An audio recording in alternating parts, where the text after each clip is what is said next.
Good afternoon, everybody. Welcome back to the training camp. I hope you've had a good lunch, or if you're over in the Americas, had a good breakfast, and ready to start learning something. Now, I have a set of slides here, but I thought just to start off with, I would actually cover something a little bit different, a little bit on the architecture side, which will become more relevant later on. So I'll start off by seeing if I can share a different tab, which is this one. And we can see what's going on. So if I share, present to audience, this share screen, share a different tab. Where are we? Screenshot. Okay, so you'll probably get to see these this sort of architecture on the fifth day, but I thought I'd introduce this from the context broker viewpoint. You can see here we have various i4Trust components. We have an iShare satellite, we have a PET proxy, we have an identity provider, and what have you. And I'm not going to talk about any of those. I'm going to talk about just the context brokers and just the data within the context brokers. So I'll give you a few seconds. Imagine you have this scenario.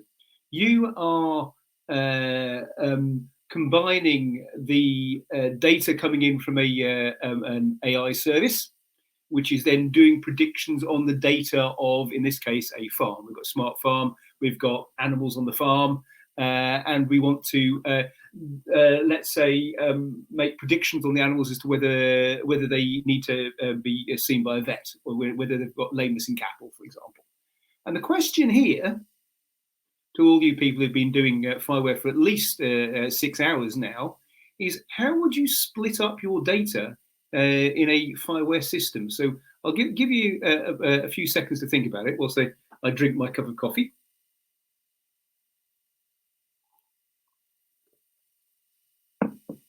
And think, what data would you put into your farm's context broker? What data would you need to put in your AI context broker?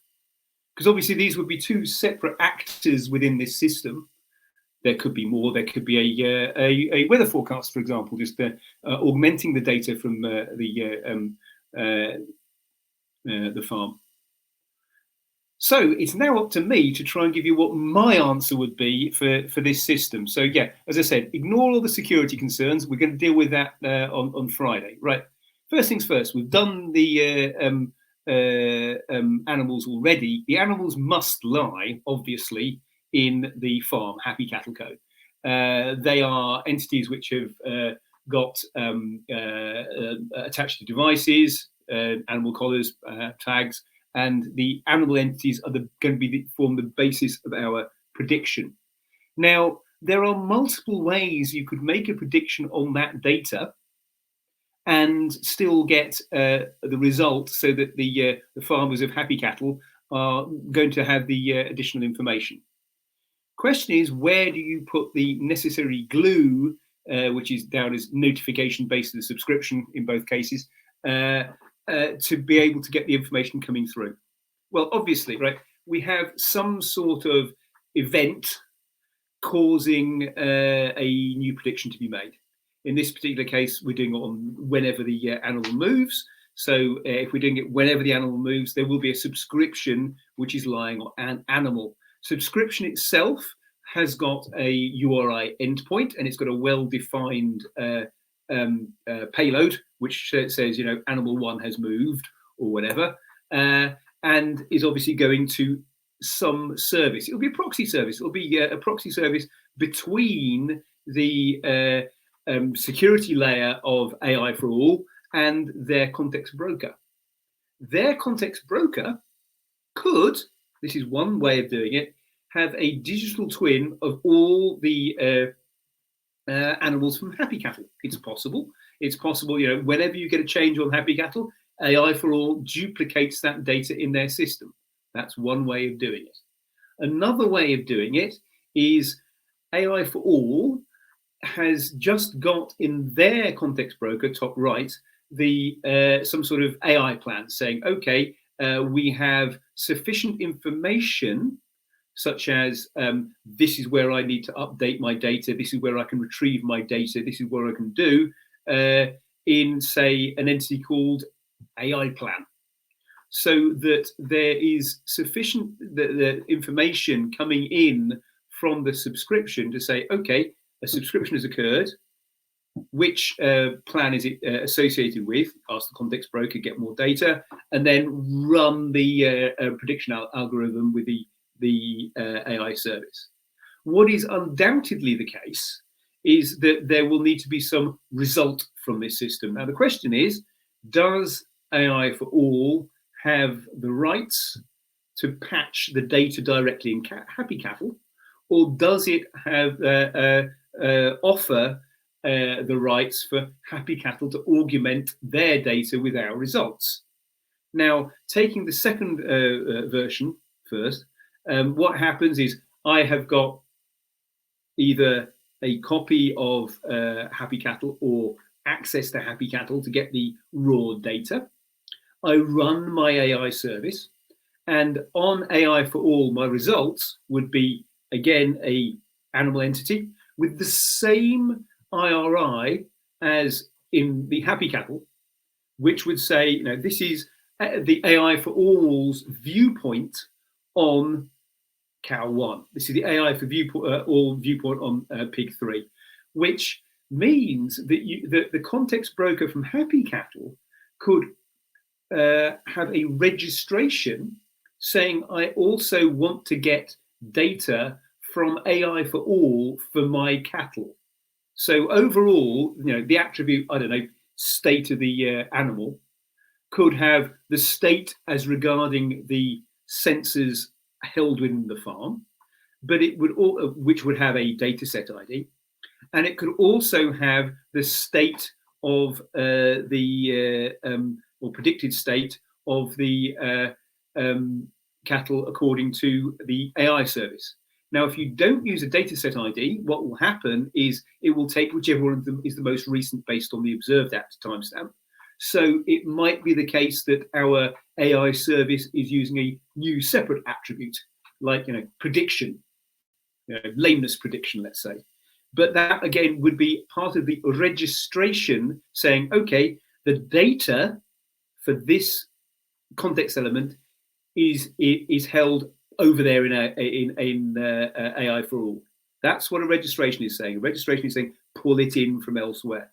Another way you could have done it is you say, okay, part of our plan, going back to the AI plan, is saying AI plan says that we do the following things on the following entities, and we push back to the original context broker.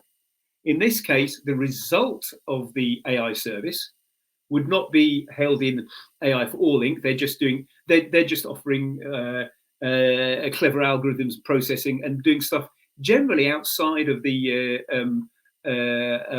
context data world. However, what they've got is they've got this AI plan saying, okay, when data comes in, I run this process. I then am being used as a context producer to push data directly back into Happy Cattle. Now, in that case, obviously, you would end up with a patch request on the animal entity saying, you know, your prediction has changed. My animal is now slightly less physically active than it used to be. Therefore, we now recommend you should go to the vet. And the entity would be updated directly in the context broker on Happy Cattle. Now, for all of these interactions, you can see that in no case does the information flow directly from context broker to context broker. It always needs to go through a security layer. It always needs to go through your iShare satellite, because it needs to be the case that, you know, have I got the rights to push data back to Happy Cattle? Have I got the rights to copy the data from Happy Cattle so that I can make my prediction? This is going to be very much based on how is your business structured. Let's say the information from Happy Cattle is commercially sensitive, right?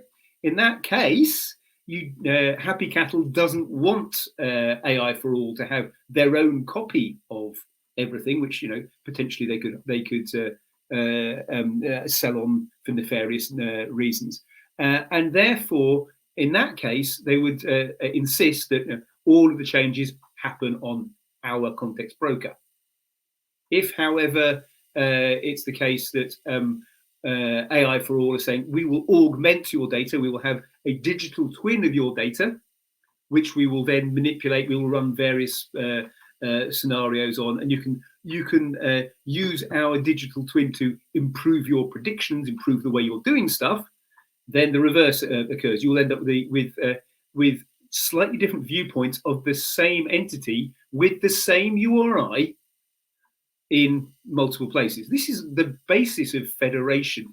If you have a standard federation of brokers, there's very little difference between there being a context broker and one massive context broker with all the data in it, or a series of context brokers, each with a little bit of the data in it. Because what's happening behind the scenes is that each context broker is registering on the others to say, okay, well, I have got animal entities, I've got more animal entities, I've got more animal entities, so that when a request for type animal comes in, it gets everything from the local context broker, and it also gets everything from the other context brokers further afield, saying, yeah, okay, I know that AI4All have got some viewpoint on this animal, potentially. So let's request them and see if they'll give us information.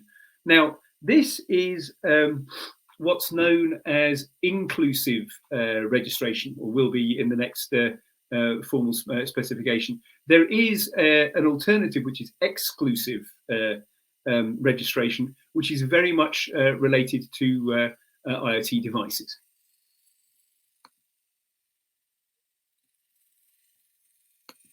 I now switch back. So I now switch back to the other presentation.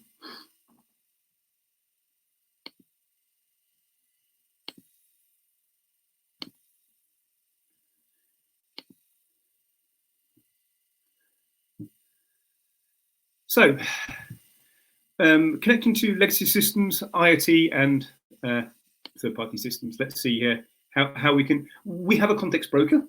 We want to do something useful with the context data. In that case, context brokers just do context broker things. They hold the state of the system. They don't do anything. So we need to have additional services around the context broker, which can either accept, either be registered and they can offer the standard CRUD endpoints, or the subscription endpoint, or they need to be other entities which are listening to this subscription endpoint notification, which would allow us to do stuff.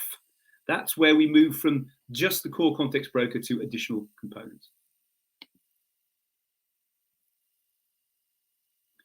Whenever you are dealing with one of these systems, and I will emphasize this, I've mentioned it twice, but I'll mention it one more time because it's really, really important.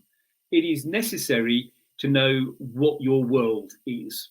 In the example I've just given, okay, we've got the animal entities, but also we need to offer what an AI plan is. What's an AI plan? What attributes does it have? What's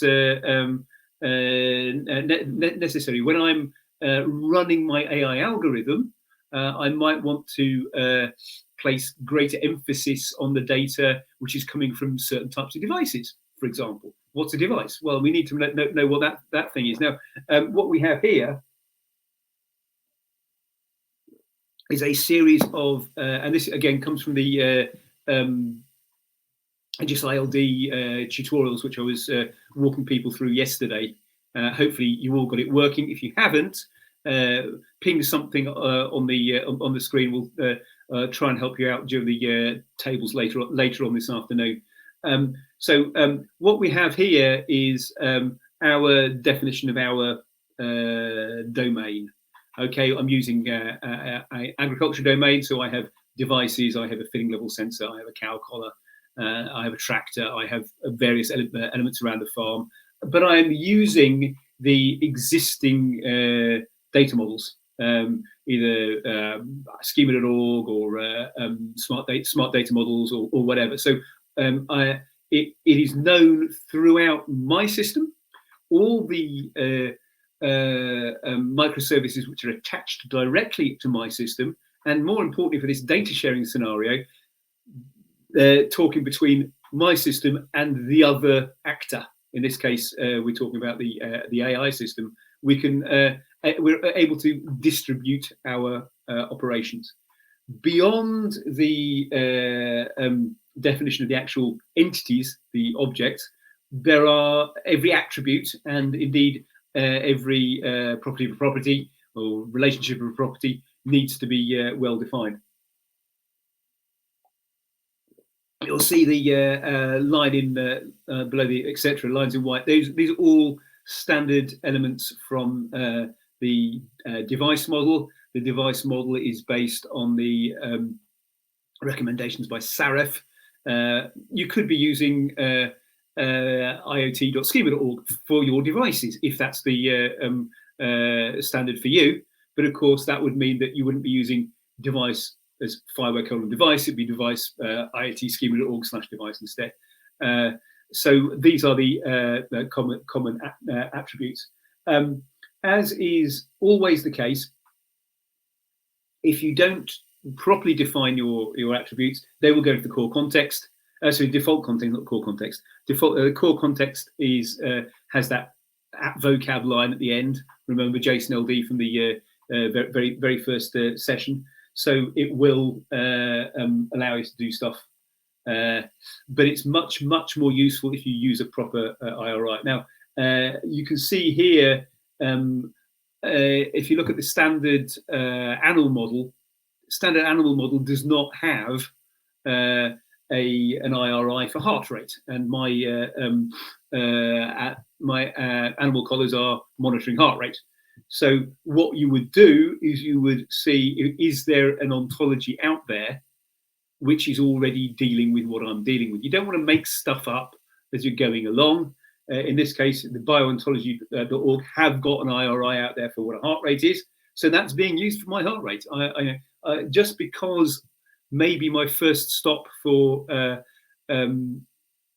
IRIs is smart data models, just because they haven't got an entity in there, doesn't mean I just make up,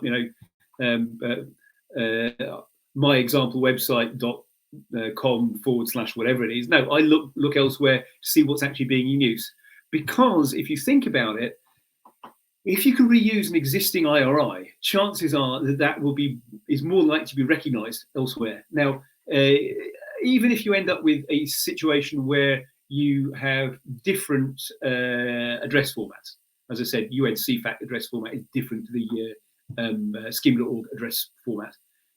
You can add in additional information on the at graph to say nearly equivalent to. That would be part of the artificial intelligence system to try and work out, can I use this address data somehow because I kind of understand it. But the fact is that if you're saying I'm marking it up as UNCFAT, then I would expect the UNCFAT attributes if I'm a computer. Okay, on top of that, I've looked for my ontologies, I've looked for my additional stuff, it doesn't exist. Well, yeah, I am going to have to make my own IRIs up. If you do that, then the obvious thing to do is to try and publish them and publicize them. So if you can push these back to existing smart data models, that would mean that they are then maintained and can be reused going forward.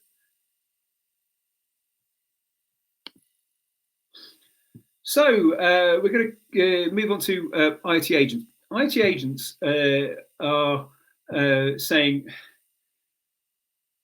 one of the ideas behind NGSI is to abstract out the low-level protocols of devices. If someone says FIWARE is just another IoT platform, they're kind of missing the point. I don't care which IoT platform you're using. You could be using Sigfox, you could be using a LoRaWAN platform, you could be using OPC UA, You could be using some sort of MQTT based format. I don't care. It's not what we're interested in the case of context data. Context data is saying, okay, we'll abstract that out by having a common API to patch, update your data, or get hold of your data. But you have an IoT agent which will do the translation for you, so that we can just worry about the data. Very much so for the layer on data exchange. You don't care where that data's come from. You just hope that it's been marked up properly and held in a decent format. So there are a series of IoT agents which are covering most popular protocols. If one doesn't exist, you can create one of yourself. And all you really need to do to get these to work is to update the configuration such that it says, yes, I know I'm where I'm getting my LD information from. The most important bit here is the IoT ACB NGSI version, which is LD rather than V2, and also the JSON LD context. The JSON LD context is where are you holding this public file, which defines your world, the one which I showed on the previous slide.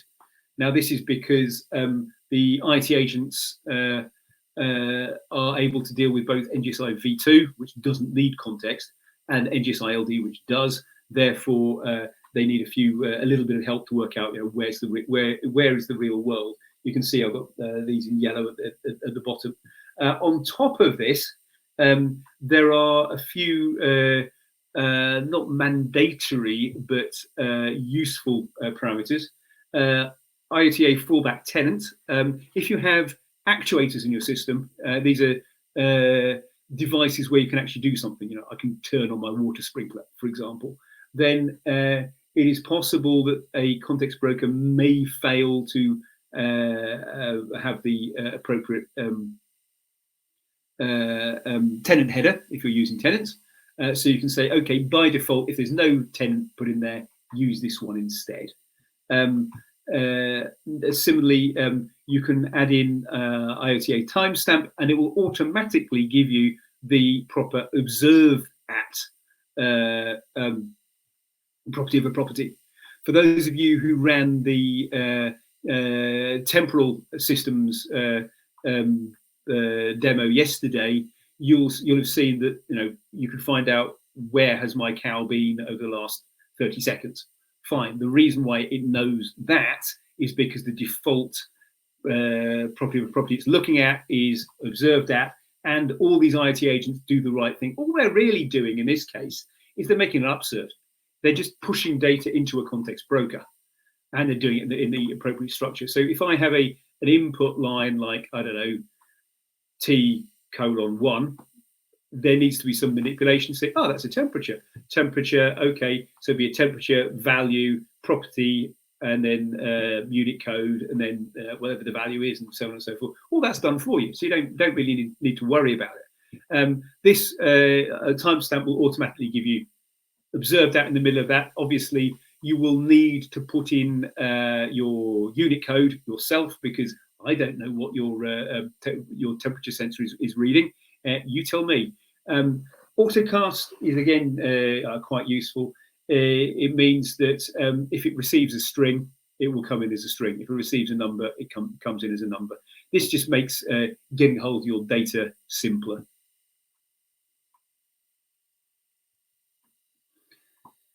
How do measures work? Well, it comes in from the device. Device makes a reading.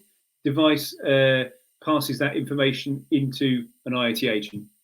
You've configured your IoT agent. You provision your IoT agent to listen to the right location. So in the case of OPC UA, for example, you'll have configured it so that it's listening to an OPC UA server, and we've got some sort of topic has been posted. Great, we know the device has done something. If you're talking about JSON over MQTT, then you would have configured your IoT agent to listen to an MQTT broker, and so on and so forth. So it'll get the data in and format it. You may be interested in low-level devices, but as far as the context broker is concerned, it's all NGSI data, right? So the device sends a reading using the agreed protocol. Multiple protocols are available. There is a recent tutorial which has been added to the NGSI V2 tutorials showing how to use a custom tutorial. So if you a custom payload. So if, for example, you have a high-value transaction which you want indelible in your system, then you might want to consider using a blockchain as a transport mechanism. Okay, downside is that you're not going to get the throughput on a blockchain because it needs to do proof of work and say, fine, this really is happening, and it could be a network which is globally based. So you might have a few transactions a minute, but it would mean that you've actually got an indelible record based on who's done what. Fine, I now need to pay for it. You can use the agreed protocol. In the case of this tutorial, it's a bridge. It's just a gateway. It's just listening to actually it's IOTA. It's listening to the changes on the blockchain. But same with MQTT, for example. MQTT, you would just be listening to changes in MQTT broker. HTTP, you'd just be listening to see whether the port has been opened, handshake and the connection has taken place, and so on and so forth. So we have something coming in. IoT agent reads the payload. The payload would be in a known format like JSON. However, even with JSON, what's the name? There's a mapping. What attribute are you looking at? I'm looking at T. T should be called temperature in our model because the full IRI is serif, wc3 serif.org/temperature. So we'll call it temperature as the short name. And then you can see how that maps into context broker. So you've now abstracted from whatever binary bits and bytes, whatever transport protocol you're looking at, up to a context broker. Having retrieved the data, having formatted the data, having potentially manipulated the data so that you can say, I don't know, take a percentage of something or change a Unix timestamp to an ISO date or whatever you want to take. The various Jexel manipulations you can do. You have an NGSI payload. The NGSI payload is pushed using an upsert, and it could potentially include linked entities. At the end, we'll see. I think we'll see an example in the slides later on. If I have a cow collar is a device, and it is displaying a heart rate. Okay, so the device has a heart rate. However, that's not particularly useful. What we want is a cow has got a heart rate, and a cow has got a heart rate which is provided by this device, because you might be able to predict the heart rate from the AI service. You might be able to predict the heart rate by magic. I don't know, whatever. There could be potentially other ways you could get hold of it.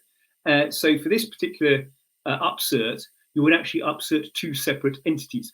You would upsert the device entity with the relevant attributes, and you would upsert the linked entity, the animal, saying the animal has a heart rate of blah, blah, blah, observed at such and such a time, provided by relationship to the device in question. So you can see, so if necessary, you could end up in a being able to traverse the knowledge graph to work out what's going on. The example I always give is, if the heart rate of the cow is 0, then either you've got a dead cow, or you can traverse the graph to the device and check the battery level. And if the battery level of the device is 0, then you've got a dead cow collar, which is possible. They're supposed to be there for the lifetime of the animal.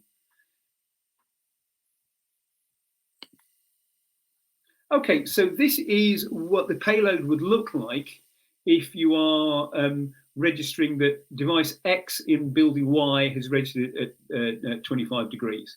You can see this is in the normalized format because I'm pushing data into the system.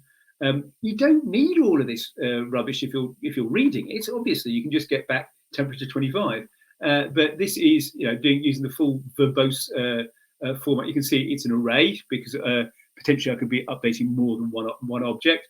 And within the attribute or attributes I am updating, in this case I'm updating both controlled asset and temperature. I have got type and value, or for relationship type and object, as well as the standard non-reified attributes for observed out in Unicode. Say this is at this time, this temperature. You could add in additional metadata if necessary. So this is saying, the accuracy of my temperature reading is 95%. And you can see even that can have its own properties. So in this case, we've got a property of a property of a property, which is saying what is the unit code about accuracy. C62, for those of you who know your UN CFAC codes, is unity. It's a value from 0 to 1.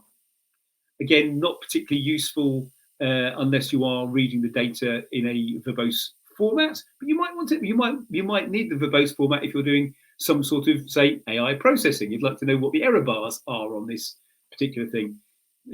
Both things are possible if you need to get hold of it. So how do we actually provision that information into an IoT agent so that we can get hold of what we need? Well, all IoT agents are using the same base library, so they have a lot of commonality between them as to what you need to do. You may need additional information. If, so for example, if you look at the Sigfox agent, there are custom attributes to say which bytes to read or what have you. But this is looking at the common stuff. There is an IoT services endpoint on all IoT agents. It is provided by the node lib, which will accept data in this format. And you can see I have defined a service which is saying I will have entities of device based on this API key, and the way the data is coming in, the mapping from the data externally to what would be my agreed data model. I have an attribute called T, and it's going on to temperature, and fair enough, it's a float, and it's a unit code is centigrade, so you've got unit centigrade. That is all this static data which we've got from the previous slide. You can see that the static information is here. Similarly, as well as attributes, which are the stuff coming in from the device itself, you can have so-called static attributes. And this is saying things like the description of this device, thermometer, or the category of the device. You could you would have static information on categories so that you could use this for filtering. Tell me which devices are on the farm, which are actuators, which ones are sensors, which one are both. And what is the controlled property? You could potentially link stuff there as well. Now, the types of all your attributes, this is the NGSI LD bit, would either be property or relationship, or particularly because you can do this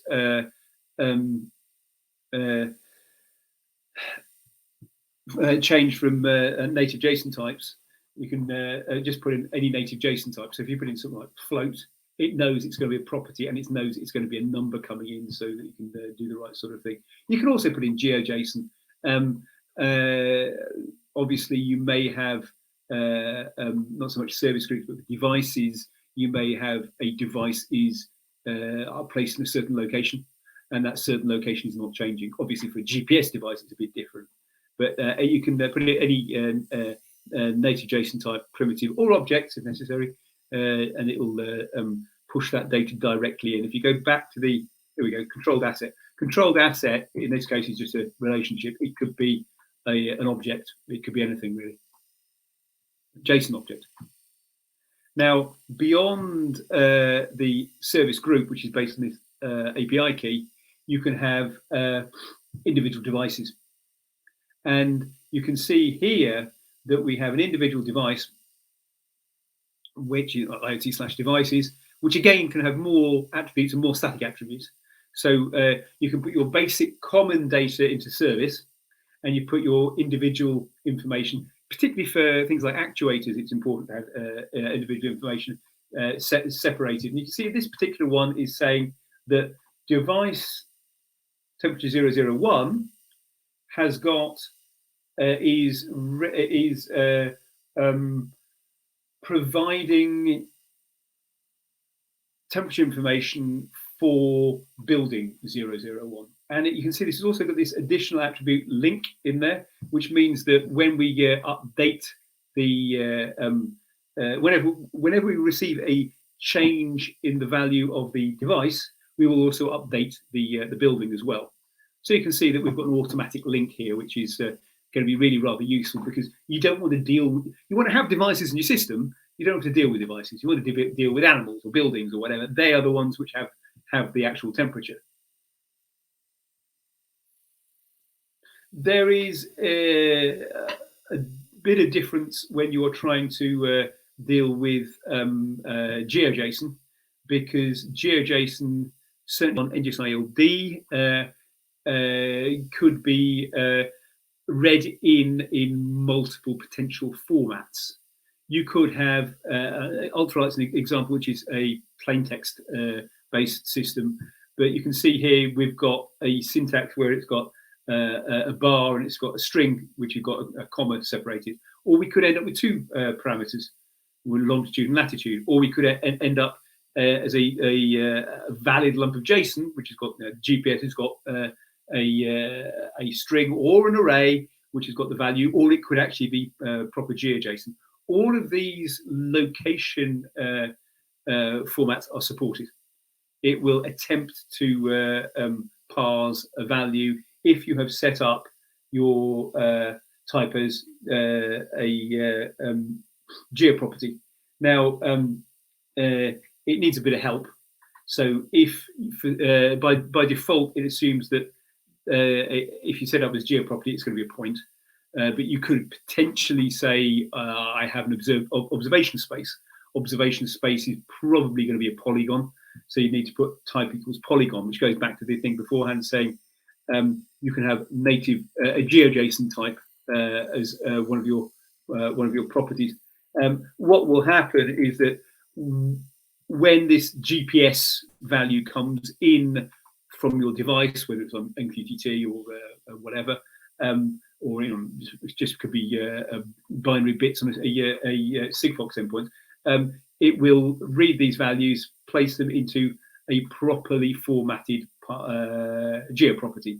And you can see location here on my device looks like a proper lump of GeoJSON. And this is all done behind the scenes for you. So you don't really need to worry about it. So long as you provisioned the device properly, you're going to be happy enough. So you can see if you read the NGSI API call here, we're doing a post, so we're doing upsert, we're pushing information, and it's saying tractor one is somewhere in the middle of Berlin, 52 degrees north, 35 degrees east. So provisioning, as I said, you need to say which attribute it's called in the context broker. Typically, you'd want to use location for your attribute. I hope you realise that is used for geofencing requests by default. So you'd want to do that. You can set your type to geo::point or geo::JSON. It is possible to alias values. So in this, the lower half, you can see I've got longitude and latitude. In the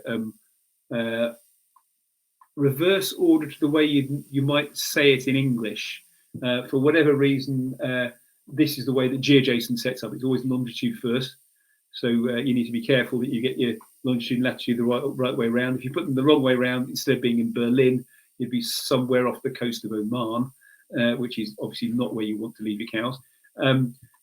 So you can use the expression language. The latest iteration of the IoT agent uses Jexel as its expression language. You by default it has an older legacy language as well, so you may need to, when provisioning your devices, say expression type Jexel. But you can see here it's got these two attributes. Now, it is also possible when you would set up the longitude and latitude, you would also need to have additional attributes called longitude and latitude, right? Well, wrong. You can say set the attributes to be explicit. If they're explicit, it means that only the ones you've got in your provisioning will be passed through to the context broker. So you could have long and lat in your payload coming into your IoT agent. And you could just set this up as saying just location, set the explicit attrs to true, and it will throw away long and lat as being irrelevant for the context broker. It will just do the calculation, and only the calculated value will go through to the context broker. So you don't necessarily need to have an attribute for every single thing that's available from your device. You can say, okay, let's do a little bit of pre-processing, a little bit of logic. Maybe change a value from a range from 0 to 1 to a percentage, or manipulate, your Fahrenheit to Celsius, so it's the same as other devices in my system, or whatever. All these calculations are possible using this Jexel format. You can use different names for these attributes if you want to, and you can just end up with the expression value being the one that goes into your context broker. Actuations are going the other direction. In this case, it goes back to the default way that NGSI v2 defines it. This is what is known in NGSI LD as an exclusive registration. What's an exclusive registration? Well, in this case, I have a context broker. The context broker knows about switching on the lamp, let's say, but it doesn't hold data about switching on the lamp directly within the context broker. It's not. It's all whenever I'm registered to say that entity over there holds information about this particular URN. It could be the case that it's stuff I've got plus stuff that's coming in, or for an exclusive registration, it's saying that particular attribute, it's over there and only over there. And whenever I'm requested to get the attribute, let's say, I need to do a request to this third party. Similarly, for the lamp, if I'm doing a patch, I patch the context, send a patch to the context broker. Context broker says, I've got a registration.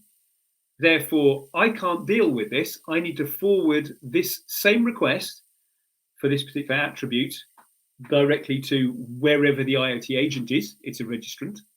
And the IoT agent is listening to that. Now, funnily enough, registrations, NGSI LD registrations receive their requests in the same format as you would directly send to a context broker. So if I do a patch request for an attribute to a context broker, it's forwarded in the same format, same URL.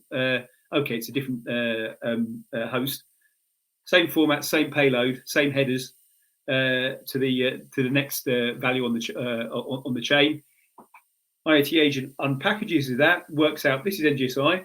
I now need to change it to Sigbox format, and does the necessary changes thereafter. So it's received the information. When it does the request, to the context broker passes it on to the IoT agent. The IoT agent immediately returns back. It immediately returns back and sets up another attribute with the value pending, because obviously we're talking about changing stuff in the real world here. We want to be able to, things go wrong, things take time. So we want to just say, wait a minute, I'm dealing with that, I'm pending with that, I will now attempt to send this off to my device. Obviously, if I have a device which is connected through HTTP, that's dead simple. It just makes a HTTP handshake, sends the data, receives the information back, changes things back. However, if you're talking about a slower moving system like MQTT, what would actually happen is you would post your change request onto the MQTT topic, and you'd hope that the MQTT topic is read by the device in question. Maybe it wakes up 20 minutes later, says, okay, I'm low power, I'm just going to go to sleep for 20 minutes. Oh, now I'm time to wake up again. Any messages for me? Okay, you want to switch me on? Fine. In which case, switch me on, it will post the topic back to the MQTT broker. All of this information, how devices actually work, as you can see, will depend on the class of device, will depend on the protocol, depend on what you're talking about. However, it's immaterial to the context broker. As far as the context broker is concerned, it sent the patch, it's been given a status update saying pending, and we'll wait. Eventually, hopefully, our device out there will send something back. Maybe it's an error message, maybe it's a success, and then the result, the real result, will be sent to the context broker. As I was stating, the full text for the definition of how of an exclusive registration, not internal registration, exclusive registration versus an inclusive registration is being drafted in the ETSI committee. But this is the way things are going to work. So, as I said, inclusive, you've got federation of multiple values. Exclusive, it's just the one thing that deals with it. In this case, you've got the one thing being a real world one thing. So let's have a look. This is what actually happens as far as the IoT agents are concerned. When I am provisioning a device, I set up a series of zero or more commands. And you can see I have a couple of commands here, on and off, for my it's a water sprinkler, this one, defined in my provisioning. And you can see these properties are passed in as a C-source registration into my context broker. In both cases, you can see there is a NGSI LD tenant. For legacy reasons, for the provisioning, it's still called FIWARE service because, as I said, it's the same one used for NGSI v2, but it is actually the NGSI LD tenant in the context broker. Again, context broker, you see, it is automatically passing in the context type of application LD plus JSON, and the context is actually this environment parameter which we placed beforehand. Now you will see that there is an endpoint. The endpoint being the IoT agent itself. So the IoT agent is shouting to the context broker, whenever this attribute is changed, talk to me. I'm responsible for it. Okay, so that's what endpoint is in this case. Of course, it's also got an endpoint itself, because obviously an IoT agent is just a middleware. It's just a proxy between the two, saying, well, whenever this particular device gets updated, we need to send stuff down to this particular, in this case, an HTTP device. We need to make an HTTP handshake to water 001. It could be the case that we just need to post something on MQTT, slightly different syntax. It is also possible, and this is an alternative which is probably best used if you're using the Scorpio broker. I'm not quite sure whether which one Stelio is better on, but Scorpio broker is very strong on federations, which means this inclusive stuff. So the way around it for devices is to use so-called bidirectional attributes. You can see the syntax is somewhat different in that what this is saying is I have this reverse element within my provisioning, and this is sending a subscription to the context broker. The context broker this time holds all of the data. So it holds an attribute called ring. Sorry, ring, bell, filling. Oh, I haven't quite got that right. It's called ring here, and it's called filling on the right-hand side. And it's saying, oi, whenever this attribute changes, send us a notification. And when it sends that notification, that will then cause the chain of events to occur and push data further back up. So using a subscription is an alternative, and this is supported by a subset of devices. Right, so we can do more than this. It is perfectly possible to consider, I don't care about these IoT agents which already exist. I have an old system and it's, I don't know, sending files somewhere, or it's doing pushing stuff to a database, and I want to get that database into a context broker or what have you. Again, it depends on your use case. You can extend upsert to virtually anything. There is the function I've got here on screen, just a little lump of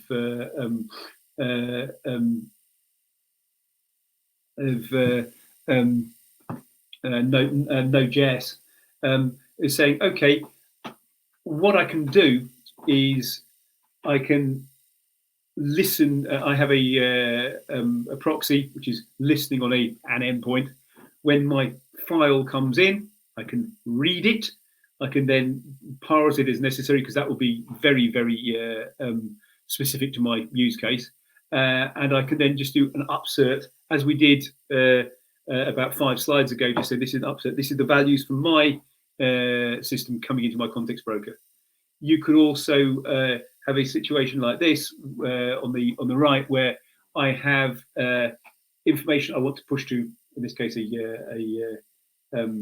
another context broker, or database, or whatever, where listening in, I actually do something. I then push to a database. I push to a context broker.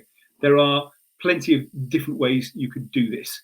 So I've been talking for about 50 minutes. It's probably about time for a short video. Let's see if the videos are going to work this time round.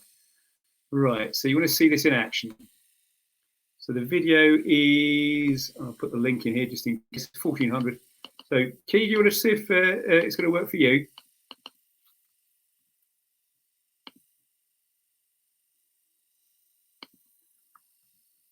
That's the link we're going to be doing. I will stop presenting for a second. We'll see how much echo we get today.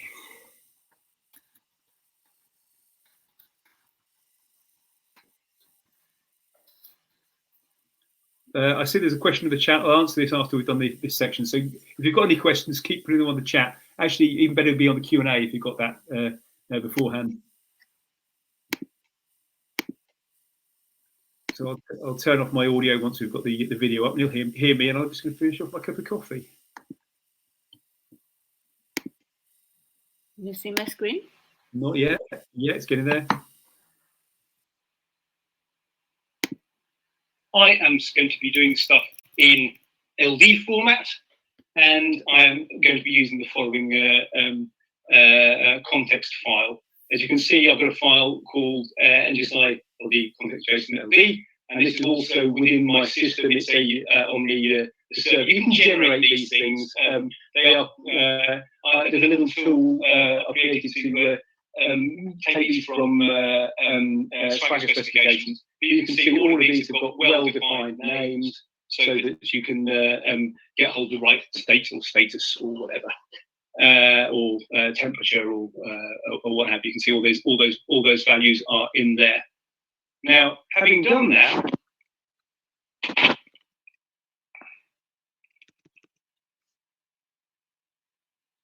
I should be able to get the context from a server.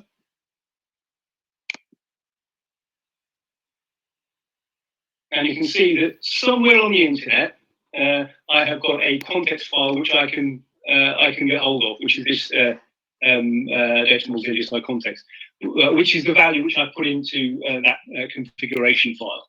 So going back to the IoT agent itself, the IoT agent, I'll just send that, is currently on 151 next, because the code for this has not actually gone into a stable version of the library. You can see that it exists out there.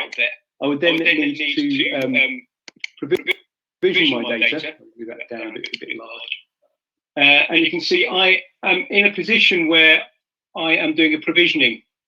Now, what does the provisioning mean? Okay, it's got saying I've got this key, which is making sure that I've got the right, I'm getting the right data in, or I'm talking the right MQTT, or what have you, and I'm going into a context broker, and I have here attributes and metadata. You can see for anonymous devices, I am having a beats per minute, which is going to be an animal collar. And it's a property with a heart rate, and it's got the following metadata. Now, the metadata, the classic metadata, which you should be provisioning in a device, is both the timestamp and the unit code. And this is the unit CFAX unit code for beats per minute. And similarly, there are other things we could put in. We could put in a status, whether I'm happy or unhappy or whatever, or we could put in an object like a GPS location. And furthermore, you can add in additional static attributes, which would be passed into the NGSI context broker. So this device is always going to have a category of sensor. Now, category supported protocol, location, status, etc. All of these are in my context file. It just returns as it does normally. To provision an actual device, you can do individual devices. These are named devices. You have to do named devices if you're doing actuators. And you can see that this is a temperature sensor, and it should be fairly obvious. Once again, we've got a type of property, and we have metadata saying that the unit code is in degrees Celsius. So this means for this specific device, we have a unit code of Celsius. On the static attributes, we have a relationship. As you well know, NGSI is all about properties and relationships, and these are keywords, which means I'm going to be a controlled asset for this particular building. Once again, we can send something in. And it took a little bit longer first time it loads this, because it's got to read the context file. Doing it thereafter is a lot quicker because it doesn't have to store all that stuff. So this is just using a simple ultralight request. This is a temperature of 3 degrees. This should be familiar to anyone who's already been using the ultralight IoT agent. So I send that in, and it should be the case that it follows the diagram which I showed a minute ago. And the context broker, I then do a context broker request, is saying for device temperature 001, I am getting 3 degrees Celsius. So you can see that will also work. We could also do the same thing for an unknown device if necessary.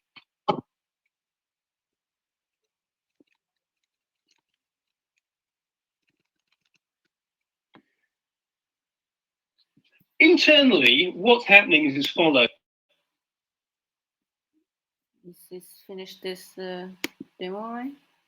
Jason, you are muted. Right, so I'll steal the screen then. I can't steal the screen until you let go. Okay. Right, so that was the so that was the demo. You could actually see devices coming in. Actuations are pretty similar.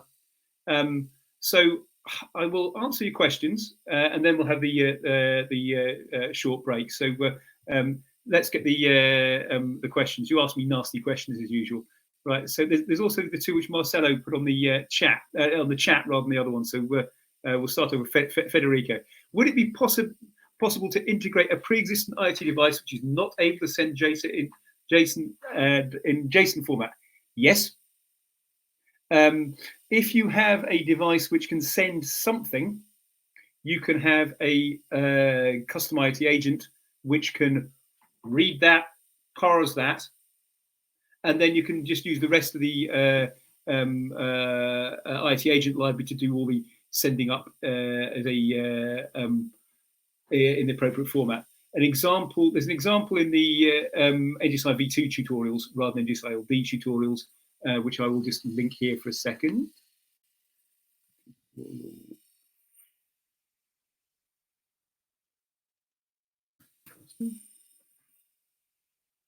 Just a minute, I'm going to find this.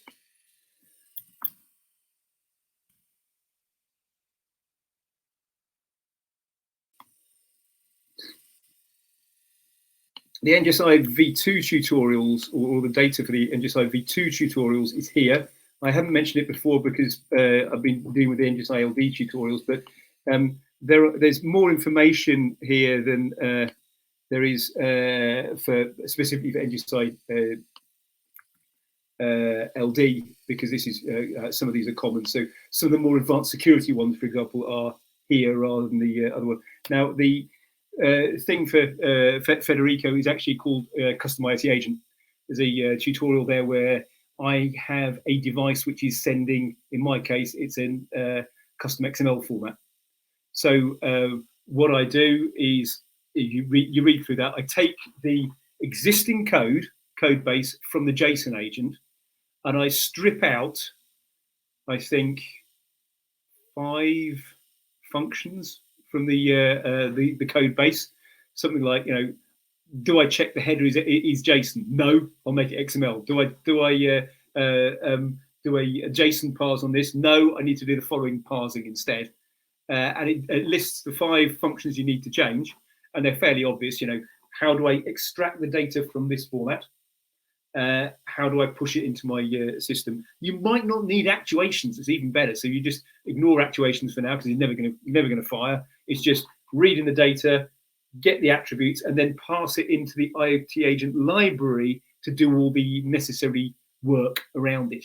So 98% of the code you'll just won't need to change, and it says precisely which functions you do need to change. So yes, it is possible to do that. What other questions have we got in the chat? So is it Marcelo's next? Is it? No. Is it normal for the actuation service group just works in case of provisioning before the sensor? Normally, you would use a service group to define the common attributes, regardless of whether they are actuators or sensors. So it's perfectly possible to say, and indeed, if you look in my in the tutorials, you can say this device is both an actuator and a sensor. So you don't need to do this twice. All you're saying is that for devices which respond with this API key, ABC, I expect them to have this common data. And on top of that, you say, okay, for devices which are this API key and are mapping to this particular entity, I have this additional data, and it squishes the two together. As I mentioned in the video, you can have so-called anonymous devices. Anonymous devices are responding to a well-known service. They've got a recognized API key, but there is no further data available to say, this is actually device XYZ, in which case it makes a best guess as to how to push that data into a context broker. So you only need to have one service group, and the service group just holds the common information. If you look within the NGSI LD tutorials, there will be one call to service groups, and it creates, I think, 4 of them. It creates one anonymous one for the cow collars, and it creates specific ones for the tractor, the water sprinkler, and the one other one. I can't remember the other one off the top of my head, because the water sprinkler is an actuator. You can switch it on, switch it off.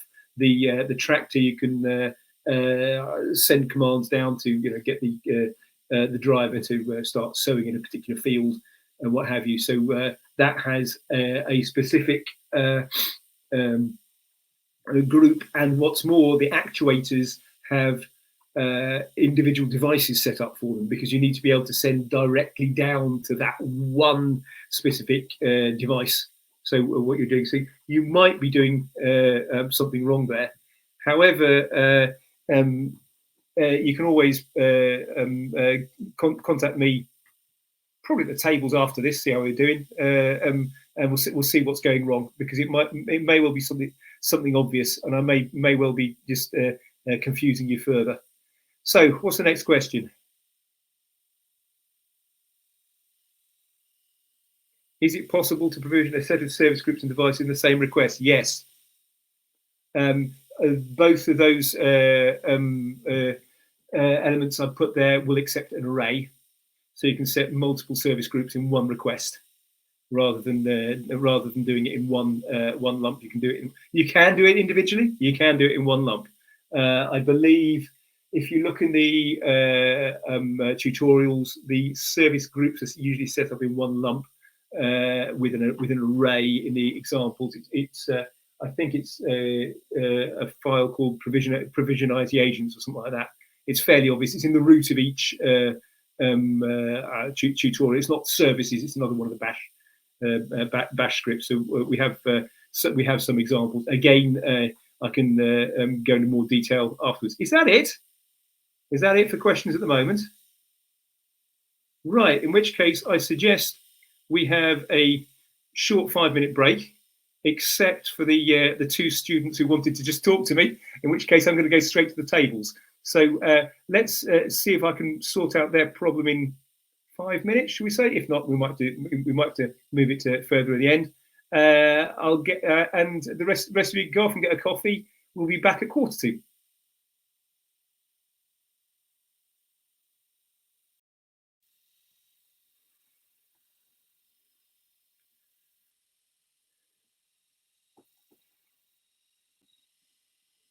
Right, we're back. Am I?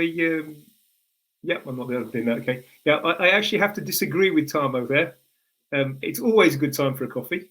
It's always a very good time for a Portuguese coffee. So 6 o'clock doesn't matter. But presumably you're Eastern European time, so it's a bit later for you. But for the rest of us, we're still on coffee time. Right. Let's resume. What I will do at the end of the session, like I did yesterday, if people have got generic problems with, say, running the tutorials or running stuff specifically for IoT agents, or indeed we'll cover historical elements in a second. Just crowd around a table, and we can see what's happening and work out what problems are going ahead. Now, I haven't got many slides for historical information, but I can go into more detail. I think that was, yeah. Okay, so this is how I would potentially use a data. I'm going on a database. So this is how I potentially would use a database to push data around the system. I could, if I wanted to, have an additional proxy around my information. So in this particular case, I'm doing a get onto a legacy system, and I have also have the possibility of doing a patch onto that legacy system. Now this is because I've already this is because you're not going to be doing a greenfield operation. You might need to do something, and therefore, in this particular case, I have a little proxy, a little microservice, just listening on the relevant endpoints, the get endpoint and the patch endpoint. Again, this little bit of code is Node.js, but you could just as easily use any other programming language to show what you're doing. And it would actually be able to retrieve the entity. So you can see the get entity is just saying, okay, when I receive a GET request in NGSI LD format, I know that it's going to have various parameters, right? In this case, it's just going to be the ID. And I can then use that ID to go off to my system to go off and do something and return the format back in NGSI. So this is, imagine I've got a database background, or a little gremlin who's writing out answers on a piece of paper or what have you. The function do something is just saying, right, do the actual stuff in the background as to whatever that external system is, and then return it in this NGSI format. The advantage of that is that I can then connect the system into a broader array of actors or participants. Going back to the top of the hour again, imagine I have this AI system working out my stuff on cows. It could be the case that it wants to offer a listening point on, in this case, get and patch, or patch or whatever, saying, okay, you can do stuff on these entities. And then in the background, outside of the context world, into databases, AI, big data, whatever you want to call it, it would do whatever necessary work is itself and then return the data in the standardized format. This is how you would be able to get the information running from external systems into an NGSI system. Once you've got that, of course, you can do all this i4Trust stuff around it, so that we have this range of trust, and we have standardized distributed trust, and we have standardized payloads as necessary. So the top example, as I said, just doing a get, is saying, I'm listening on this ID, go off and do whatever's necessary, do work, get hold of it. Same thing would happen with patch. You can see that patch has got the a payload into it. It's some sort of value here, and the payload is the bit you would use to update your system. So you can quite nicely send NGSI data to a Now I'm not presenting at the moment. I can just show you a screen. It's not particularly interesting. Share screen. You don't want to see me. You want to see you want to see a PowerPoint presentation rather than see me. Gosh.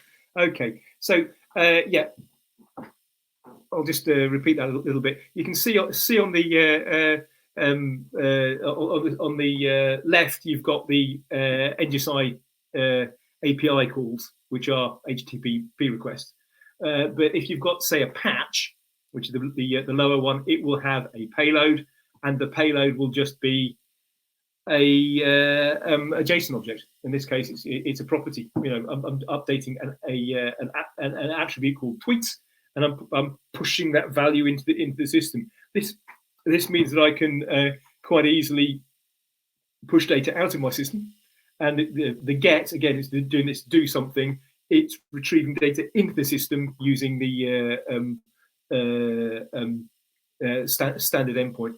In both of these cases, in the get case, you could quite easily have this as an inclusive registration.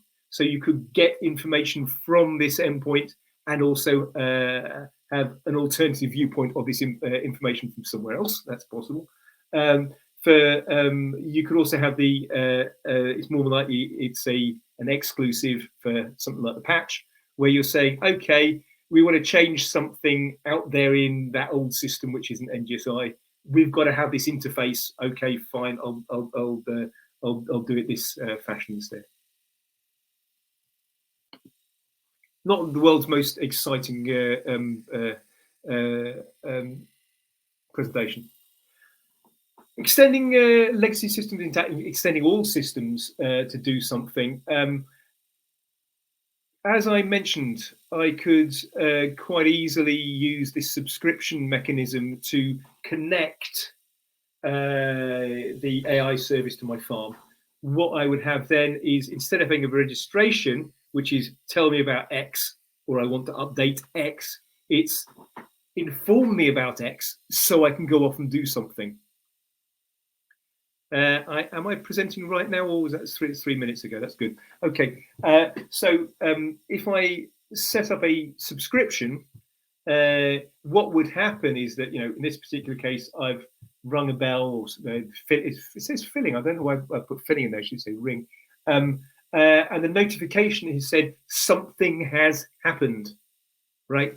So, but you'll notice that this notification has got a well-defined structure. The subscription is saying return all the entities that are affected by this change, this is an event, and return the subset of attributes which I have defined in it.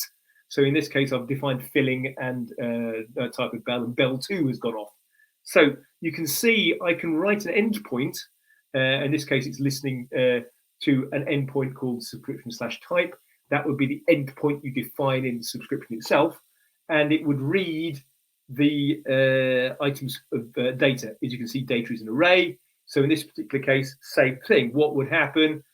I read in the data. I do a for each around each element. Go off and do something, and then the final element's important. You need to return a standardized HTTP code. The standard response for a notification is 204, saying, okay, no content, which obviously you're not sending any data there, so 204 content makes sense. So it could be the case that you want to, I don't know, push these values to a queue or whatever and do something, and then process the stuff later. Maybe it takes time, but you want to return your 204 as quickly as possible, because that is the interaction with the context broker. So you don't want to hold up your interactions. What you need to do is say, okay, I put this stuff onto my my stack, my queue, whatever it is. I'll deal with it when I've got time, and I will push these items as necessary. If you have come across the quantum leap component in FIWARE, many people will have come across it using pushing data to a time series database. It's actually also possible to use it for a always working subscription, because they have a queuing mechanism which can be made generic. So if you have things which will take time, and you don't want to leave these HTTP interactions ongoing, potentially causing you to lose out information, use something like Quantum Leap to say, okay, I will put the stuff on the stack, deal with it later. What the do something is, well, that's entirely up to you, isn't it? I mean, this is where you start writing your own software. It says here at the top to do with legacy systems. As you can see, it's also usable when you're talking between actors within a distributed space, because you could imagine a situation where I want to fire something on their system, and one of the ways which it is say, here's a subscription is a well-known format, or as the previous one was, here's a patch is a well-known format. You can see the data which is being passed around the system, around our data space, is in NGSI format. And of course, I'm not talking a word about security. That's coming up tomorrow. So everything I'm saying here needs to be secured by a PEP and RSA satellite and stuff like that. This is one more thing on the secured links. These are all the useful stuff which we've covered so far. As I said, JSON link data is your basic background. Then you move on to NGSI LD, and then you move on to your smart data models. So that is the basis of getting information into and out of IoT and legacy systems. So that was the end of the first part of this evening's presentation. The second bit doesn't have much of a doesn't have a slide deck. It's more of a presentation. So I'll stop sharing that again. So when I stop sharing and don't start showing stuff on screen, you'll you needn't complain. Right. Okay.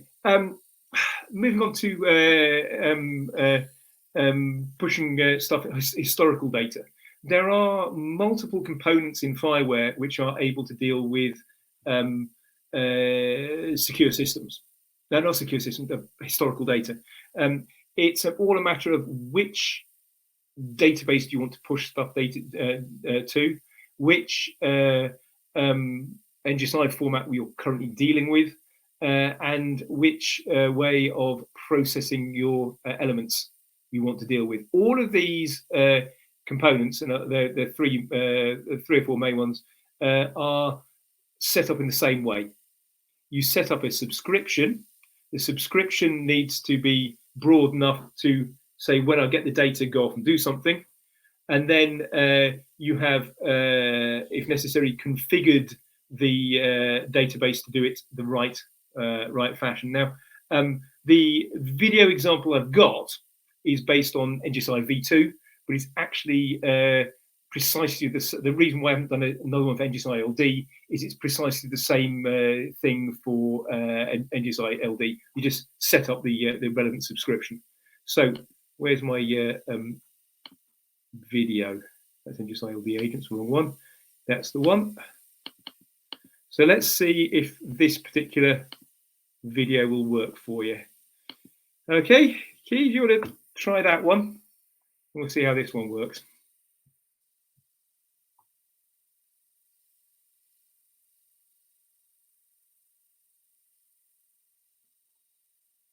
Well, if I'm not getting, there we go.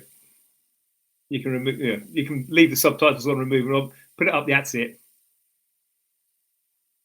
Here, Cygnus. Okay, so Cygnus. This is the configuration I'm using for Cygnus, and I'm listening. I'm configuring opening and configuring a specific port for MongoDB. There are a large number of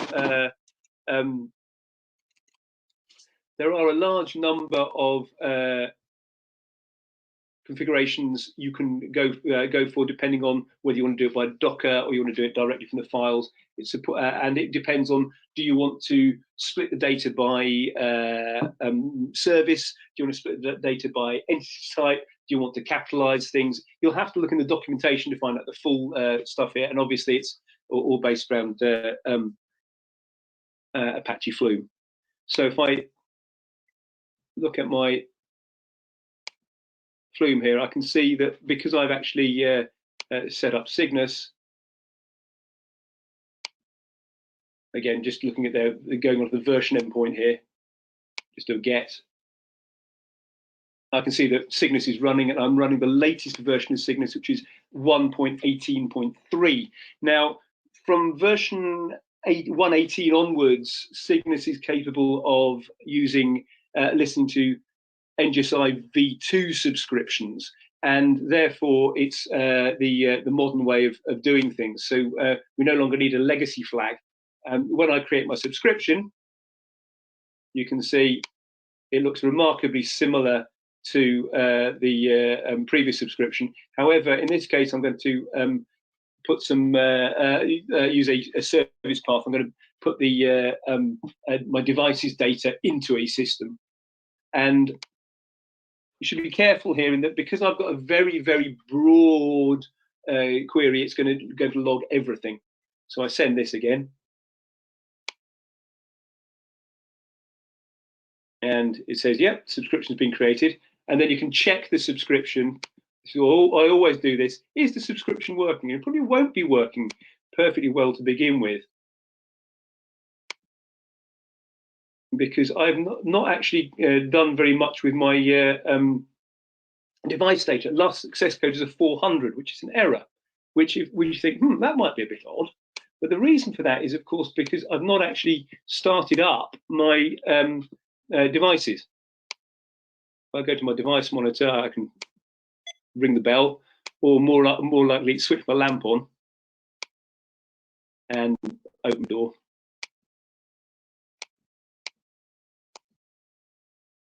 And you can see that there's a stream of data going down. This is a set of dummy devices using ultralight, and it's now getting into the system. If I now look into Kitematic,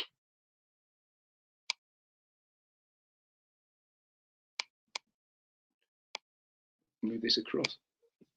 Kitematic is now receiving a load of data, and you can see all the information is coming in. It's listening to that port. It's got a lot of debug in there because I've set the debug up so high. But now, if we go back to the subscription,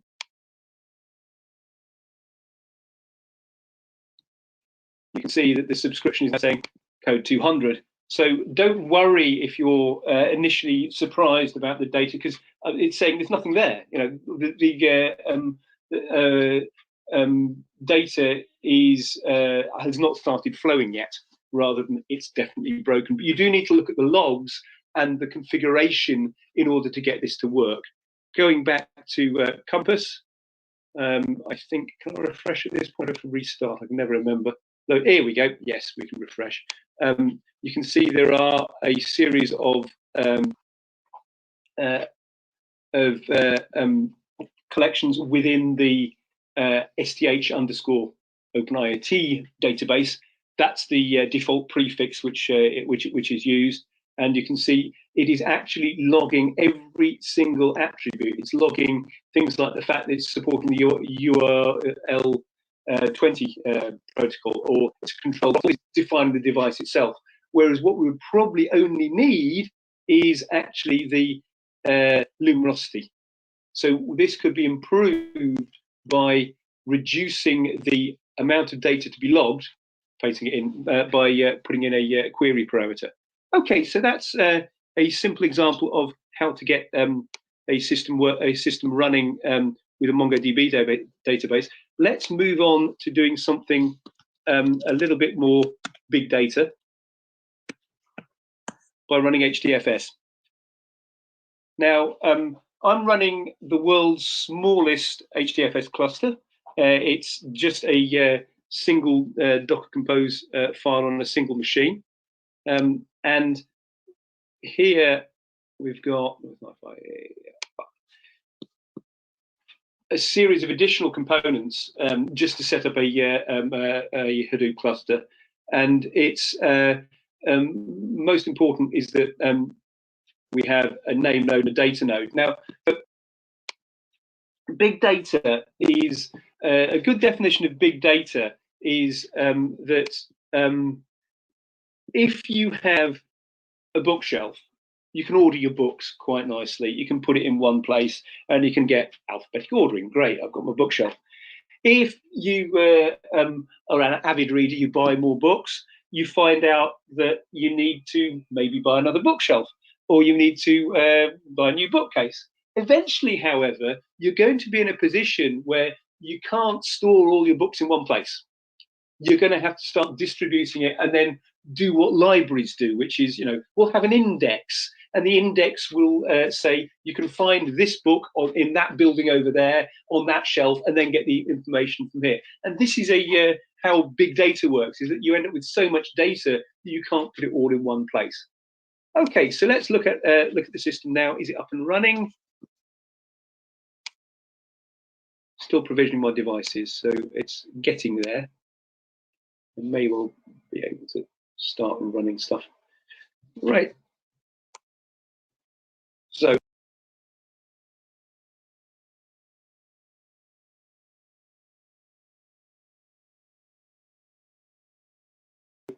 I go back to this one. Is this running? It takes some time to get the components running because, of course, it's not designed to be stop-start the way I'm using it.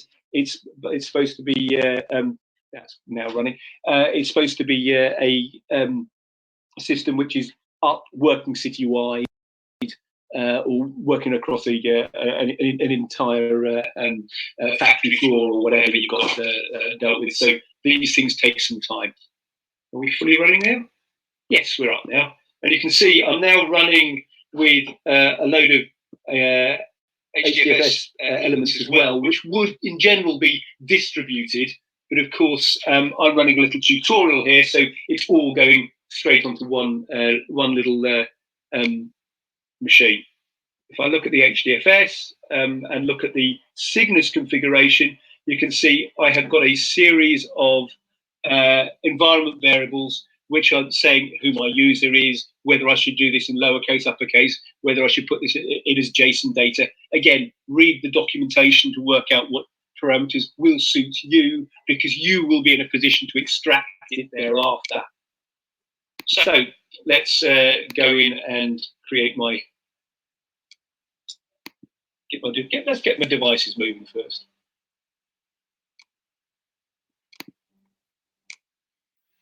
Switch on my lamp. Unlock my door. Okay, so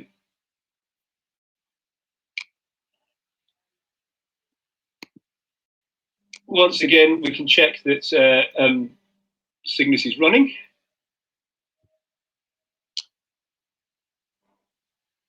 Just by doing a heartbeat. This is what I use for heartbeat to check that it's up and running, it's returning data, it's listing on a port which we are expecting it to. This one's 5080. I can then create a subscription for HDFS. HDFS will be on port 5053 by default because I've not changed the change, and you can see it's Cygnus Notify.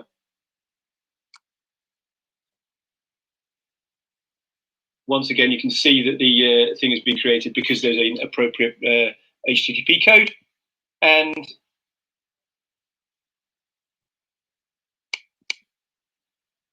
let's see if we can see if this subscription is running. Taking time. And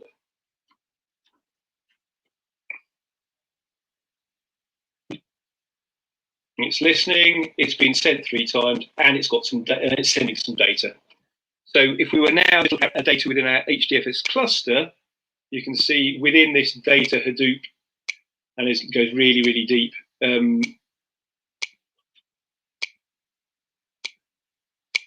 Which one is it? Yeah, you can see there's actually some proper data coming into the system, which will be persisted as JSON into my system as time goes by. It's just at the moment still processing. Okay, so that was Cygnus. Let's get back to my presentation. Right, so we can stop at that point there, and I can take over again. So I have additional videos doing stuff for say Draco, which is instead of Apache Plume, it's Apache NiFi, or Quantum Leap, which is pushing stuff to CrateDB. But you can see that they're actually all going to be very, very similar. You basically saw the same demo twice. You saw the fact that I make a subscription to the component. I just check that it's up and running, and I check that it's receiving data, and then magically the data comes out of the system. Obviously, you would need to check the logs of the relevant system if you have want to push the data elsewhere. But that basically is how you can do data persistence. the specifically for NGSI LD, you would be using either Cygnus LD, which is a separate component to Cygnus, or Draco LD is the obvious one to do. Now, I could go into more details as to what the various attributes are, but again, it depends what data do you want to put in the historic stuff. Now, if all you want is a timeline, use Quantum Leap. If you want to have a much deeper historical record, you have these other options. Another option, which I'm not, I don't get into detail. I haven't got a detailed video for it either, but I could potentially offer. There is another FIWARE component called Canis Major, which is able to persist data to a blockchain. Now, that could be of use if you want to have an indelible record of things which are changing. And again, that how you would configure that would depend on which particular blockchain or distributed ledger you're actually talking about, because obviously, you know, what you're pushing to, say, IOTA is different to what you're pushing to Elastria or whatever. So again, you can see there is a lot of commonality here, which is always use the NGSI interface, subscription interface, but the actual details will depend on which component you are dealing with. Well, that basically is the end of this section of the presentation. It's a bit shorter than the last two. So what I suggest we do is I will take any common questions now, and then thereafter I will sit at the tables for another 15-20 minutes so we can cover any specific problems you've got. So if you've got any questions, now would be a great time to put any more questions onto the Q&A.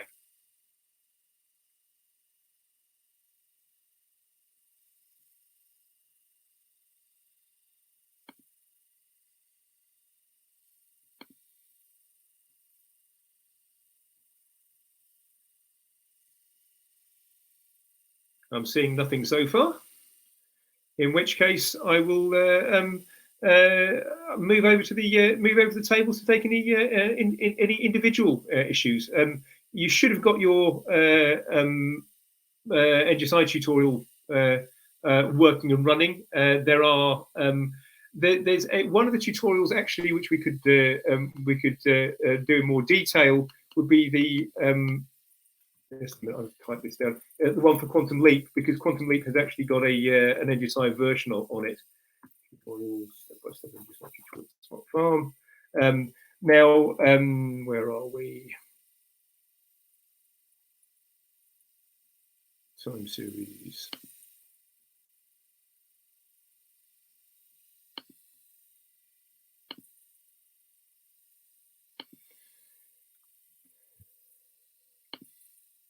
So what I would suggest we're doing today is, if you look at the, did I put that up in a question, didn't I? I should have put in the chat. Sorry, wrong tab. There we go. That's the NGSI LD tutorial. So what I suggest we do is, if you could go over to that particular tutorial, get it running, you can actually see data being persisted into a Quantum Leap, via Quantum Leap into a CrateDB database, and see whether it works for you. So I'm going to let you do the work for the next 10 to 15 minutes whilst I'm sitting at the tables, and you can tell me, oi, it's not working for me. This is again getting data from the Smart Farm, which we were dealing with yesterday. So that will be the end of the main presentation. So and I will go and sit on the tables and answer any further questions.